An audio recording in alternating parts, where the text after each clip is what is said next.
पुण्यामध्ये माजी मंत्री तानाजी सावंतांचा मुलगा ऋषिराज सावंतच्या अपहरणाचा ड्रामा हा काल संपूर्ण राज्यानं पाहिला। अपहरणाच्या ड्राम्यानंतर ऋषिराज सावंतची पुणे पोलिसांकडून चौकशी सुद्धा करण्यात आली। काल सायंकाळी 4 वाजताच्या सुमारास ही चौकशी करण्यात आलेली आहे। पुण्यामध्ये हा सगळा ड्रामा आपण पाहिला। अपहरणाच्या ड्राम्यानंतर ऋषिराज सावंतची आता पोलिसांकडून चौकशी सुद्धा करण्यात आलेली आहे। प्रकरण पुणे गुन्हे शाखेकडे वर्ग केल्यानंतर ऋषिराज सावंतची चौकशी करण्यात आली।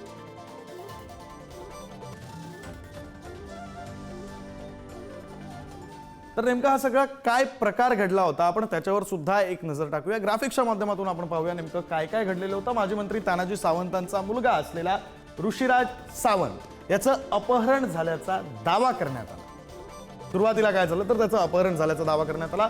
पुणे विमानतळ परिसरातून बेपत्ता झाल्याचा सावंत यांचा पोलिसांना फोन गेलेला होता। पोलिसांना सावंतांनी फोन केला। तानाजी सावंतांनी पोलिसांच्या चौकशीत ऋषिराज बँकॉकला निघाला असल्याची माहिती समोर आली। घटनाक्रम आपण पाहतोय। काल नेमकं काय काय घडलेलं होतं। वैमानिकाला संपर्क साधून अर्ध्या रस्त्यातून विमान हे पुन्हा पुण्यात बोलवलं गेलं।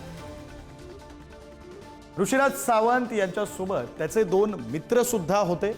ऋषिराज सावंत हा एकटा गेला नव्हता, त्याचे 2 मित्र सुद्धा बँकॉकच्या दिशेने निघालेले होते। बँकॉकसाठी ऋषिराज चार्टर विमानानं निघालेले होते।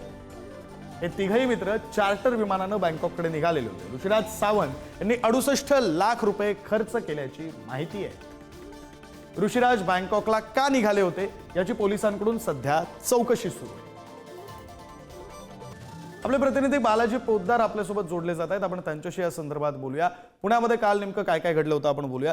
बालाजी, काल हा जो सगळा प्रकार आहे ह्याला ड्रामा म्हणावा लागेल। हा ड्रामा संपूर्ण राज्यानं पाहिला। काय नेमकं घडलं होतं आणि आता पोलिसांकडून नेमकी काय कारवाई केली जाते, कशा प्रकारे चौकशी केली जाते?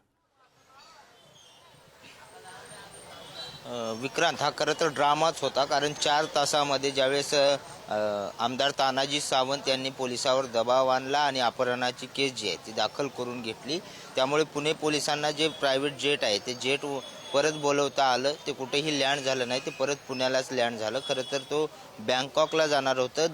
10 दिवसापूर्वीच ऋतुराज हा जो आहे तो दुबईला गेलेला होता। त्या ठिकाणून आल्यानंतर मात्र परत वडील नाराज होतील यासाठी ऋतुराजने ते सांगितलं नाही आणि एका प्रायव्हेट गाडीने तो विमानतळावर गेला आणि त्यानंतर तो बँकॉकला गेला। पुणे पोलिसांनी 4 तासामध्ये त्याला परत आणलं।